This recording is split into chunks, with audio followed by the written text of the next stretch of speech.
Hi, this is John on behalf of expertvillage.com. In this video clip, I will be discussing the parts of a metal cutting chop saw.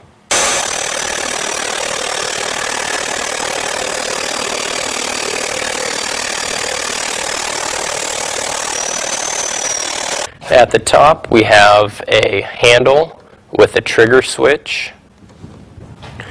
We have the upper and lower blade guard.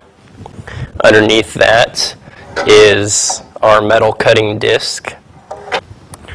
On our table we have our angle plate and our vise assembly.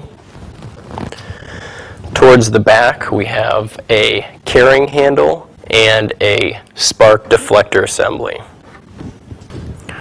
On the bottom of our saw we have our base and our rubber feet for our saw.